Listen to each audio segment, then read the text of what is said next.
The soul, do you believe in it? Do all living beings have a soul? What happens to the soul after death? For as long as anyone remember, these questions have occupied the minds of some of the world's greatest philosophers and scientists. The concept of the souls is very old. Ancient beliefs about the soul can be found among many cultures worldwide. A 3,000-year-old stone memorial in the Iron Age city Saml, Turkey reveals our ancestors were very curious about the soul. A stone slab found in Turkey by a University of Chicago expedition reveals the first evidence for a belief in the region for the soul existing outside the body. Credit, University of Chicago.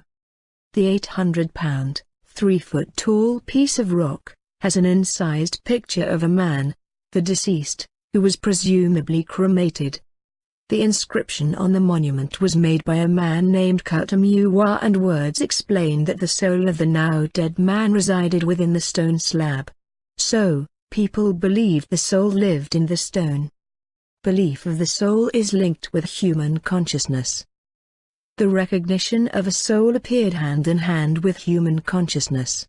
It is likely it was first voiced when we had languages to put the idea of a soul into words.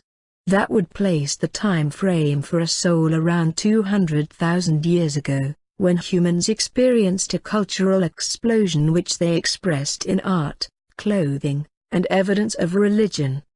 Ancient Greeks' view about the soul.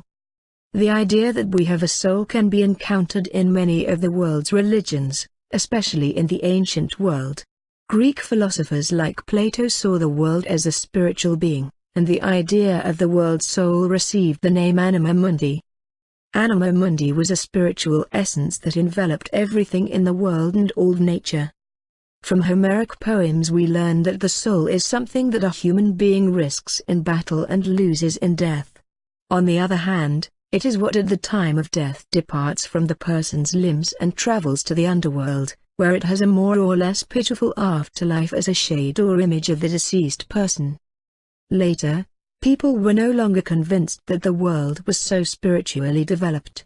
With creation came sin and a separation between the worldly and the divine, and the world lost its soul. Renaissance artists revived the concept of the soul.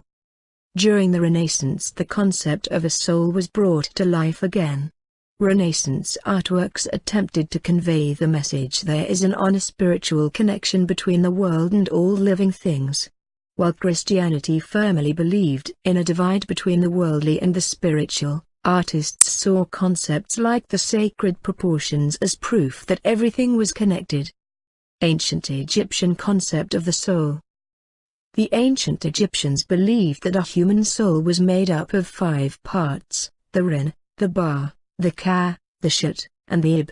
In addition to these components of the soul there was the human body. An important part of the Egyptian soul was thought to be the Ib or heart. The heart was the key to the afterlife. A person's shadow Shut was always present. The shadow was also representative to Egyptians of a figure of death, or servant of Anubis, a god associated with mummification and the afterlife in ancient Egyptian religion. The shadow was depicted graphically as a small human figure painted completely black. The Egyptian Ba, or the personality part of the soul, hovers over its mummy. As a part of the soul, a person's name, Ren, was given to them at birth. The ancient Egyptians believed that it would live for as long as that name was spoken, which explains why efforts were made to protect it and the practice of placing it in numerous writings. The Ba was everything that makes an individual unique, similar to the notion of personality.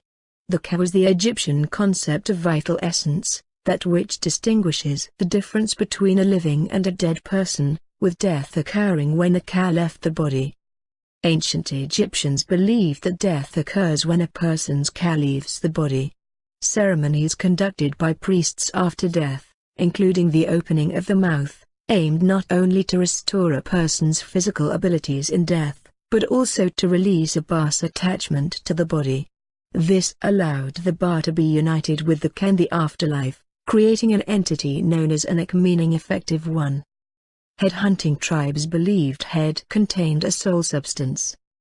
According to a Dutch missionary working and living in Indonesia from the 1890s, headhunting tribes valued heads of their enemies not because they were trophies, but because they contained a soul substance. This soul substance could be transferred from one person to another. It could be stored and make the entire community stronger. Headhunting tribes believed a soul substance was present in the head. Image credit, Joe Mabe. Taking heads increased the soul substance of a family, a community, or a village. The village became more fertile, crops would be healthier and productive, and animals would be bigger and stronger, all ultimately leading to a better life.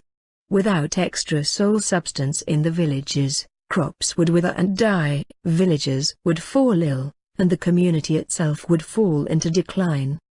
The concept of the soul remains an unsolved puzzle in modern times.